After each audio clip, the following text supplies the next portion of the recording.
Hello everyone, आप सभी का स्वागत है आपके अपने यूट्यूब चैनल विशाल गौतम 783 पर।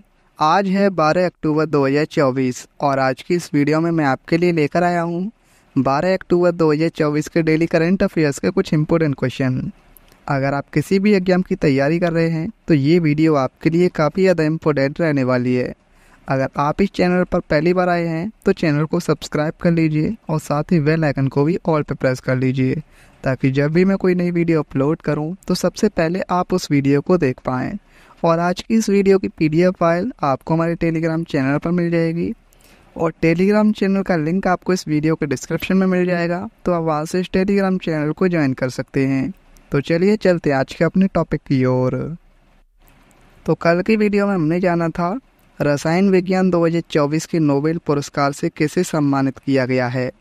तो ये सम्मानित किया गया डेविड बेकर, डेमिस हसाबिस और जॉन एम जम्पर को। हाल ही में जर्मनी में भारत का नया राजदूत किसे बनाया गया है? अजीत विनायक गुप्ते को।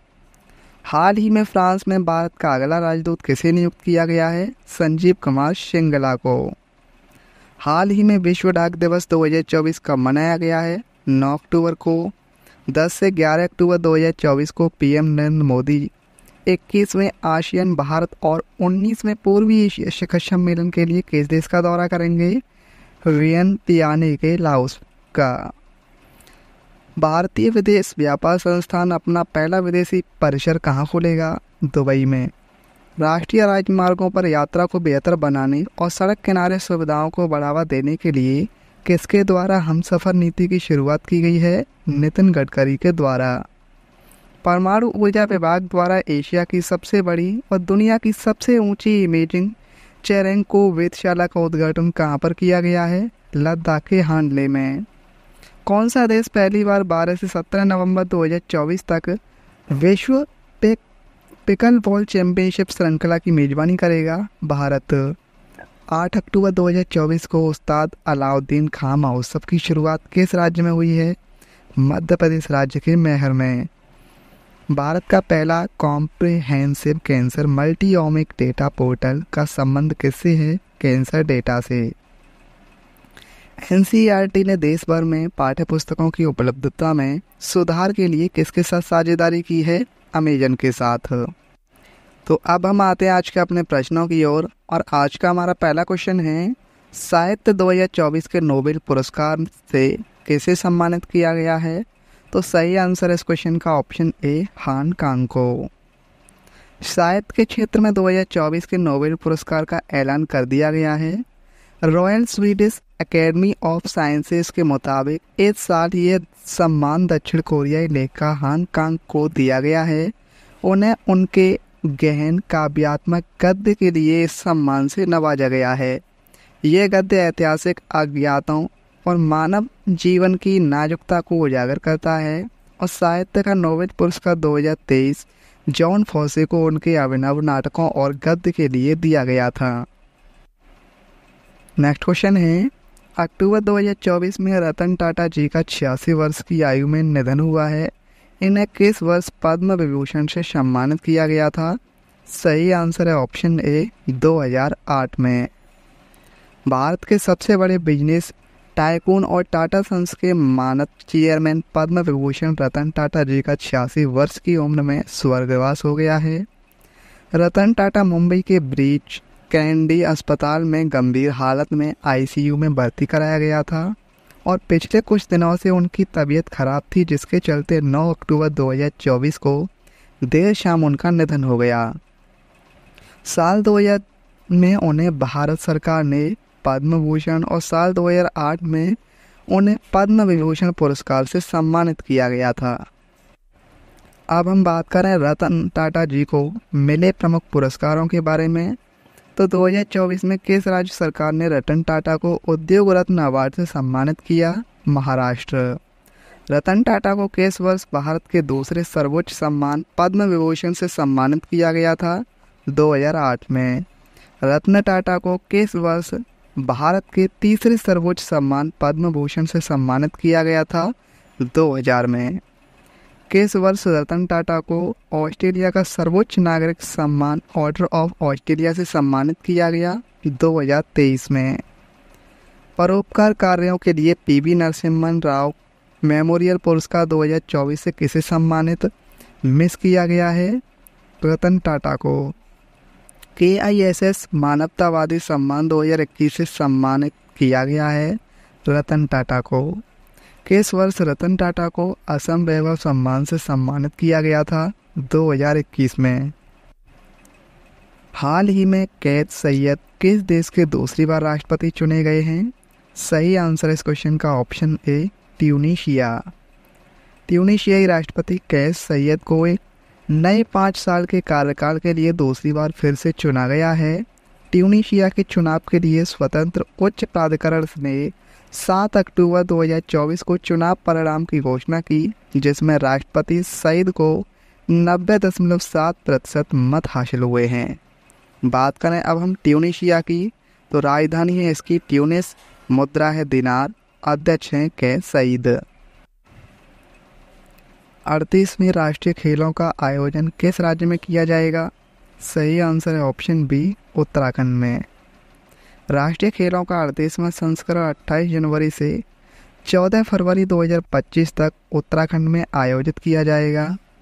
इंडियन ओलंपिक एसोसिएशन की ओर से खेलों की तिथि घोषित की गई है और 25 अक्टूबर 2024 को प्रस्तावित IOC की आम सभा में इन खेलों का पूरा कार्यक्रम जारी किया जाएगा। इंडियन ओलंपिक एसोसिएशन की स्थापना 1927 में हुई थी और अध्यक्ष हैं PT उषा। अंतर्राष्ट्रीय वित्त निगम ने भारत के पहले ब्लू लोन के लिए किस बैंक के साथ साझेदारी की है? सही आंसर है ऑप्शन बी, एक्सिस बैंक। अंतर्राष्ट्रीय वित्त निगम ने एक्सिस बैंक के साथ मिलकर $500 मिलियन का ऋण प्रदान करने का निर्णय लिया है, जिसका उद्देश्य भारत में नीले वित्त और हरित परियोजनाओं को बढ़ावा देना है। यह अंतर्राष्ट्रीय वित्त निगम का देश में पहला नीला निवेश है और भारत में IFC की अब तक की सबसे बड़ी जलवायु वित्त पहल है।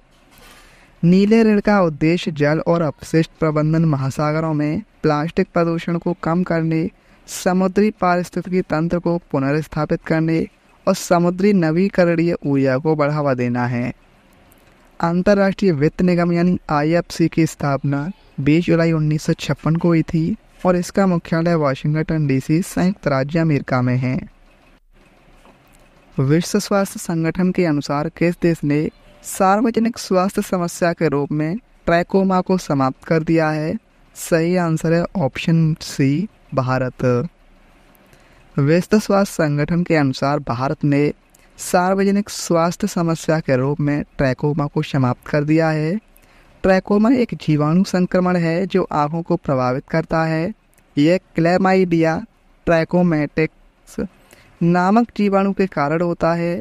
यह संक्रामक है और संक्रमित लोगों की आँखों, पलकों, नाक या गले के स्राव के संपर्क में आने से फैलता है। विश्व स्वास्थ्य संगठन ने ट्रैकोमा को एक उपेक्षित उष्णकटिबंधीय रोग करार दिया है। यह मुख्य रूप से खराब पर्यावरणीय परिस्थितियों में रहने वाले वंचित समुदायों में प्रचलित है। यह 1950 से 60 के दौरान देश में अंधेपन के प्रमुख कारणों में से एक था।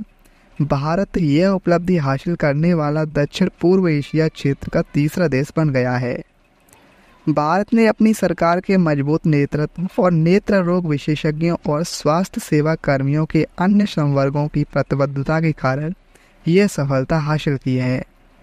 विश्व स्वास्थ्य संगठन का मुख्यालय जिनेवा, स्विट्जरलैंड में है। स्थापना हुई थी इसकी 7 अप्रैल 1948 को और महानिदेशक हैं इसके टेड्रोस एडनोम घेब्रेयेसस। विश्व मानसिक स्वास्थ्य दिवस 2024 कब मनाया गया है? सही आंसर है ऑप्शन बी, 10 अक्टूबर को। हर साल 10 अक्टूबर को विश्व मानसिक स्वास्थ्य दिवस मनाया जाता है। यह वैश्विक मानसिक स्वास्थ्य शिक्षा को बढ़ावा देने और जागरूकता फैलाने के लिए मनाया जाता है। यह मानसिक स्वास्थ्य मुद्दों पर काम करने वाले सभी हितधारकों को अपने काम पर चर्चा करने का अवसर देता है और 2024 का विषय यानी थीम है कार्यस्थल पर मानसिक स्वास्थ्य और 10 अक्टूबर 1992 को पहली बार विश्व मानसिक स्वास्थ्य दिवस मनाया गया था। नेक्स्ट क्वेश्चन है, विश्व चिड़ियाघर और एक्वेरियम संघ यानी वाजा ने किस पशु के कल्याण से संबंधित चिंताओं के कारण दिल्ली के राष्ट्रीय प्राणी उद्यान की सदस्यता को निलंबित कर दिया है? सही आंसर इस क्वेश्चन का ऑप्शन ए, अफ्रीकी हाथी शंकर। विश्व चिड़ियाघर और एक्वेरियम संघ ने अफ्रीकी हाथी शंकर के कल्याण से संबंधित चिंताओं के कारण दिल्ली के राष्ट्रीय प्राणी उद्यान की सदस्यता निलंबित कर दी है। विश्व चिड़ियाघर और एक्वेरियम संघ ने अफ्रीकी हाथी शंकर के जंजीरों में बंधे होने का मुद्दा उठाया है और यह हाथी बिना साथी के है। भारत ने बोत्सवाना में से एक मादा हाथी को वहां से लाने के लिए समझौता किया है। चिड़ियाघर के निलंबित होने का मतलब है कि वह वाजा द्वारा आयोजित सम्मेलनों या गतिविधियों में भाग नहीं ले सकता है। अफ्रीकी हाथी शंकर को जिम्बाब्वे ने तत्कालीन राष्ट्रपति शंकर दयाल शर्मा को उपहार में दिया था। बात करें अब हम विश्व चिड़ियाघर और एक्वेरियम संघ के बारे में। इसकी स्थापना वाजा की स्थापना 1935 में हुई थी और यह विश्व चिड़ियाघर और एक्वेरियम समुदाय का छत्र संगठन है।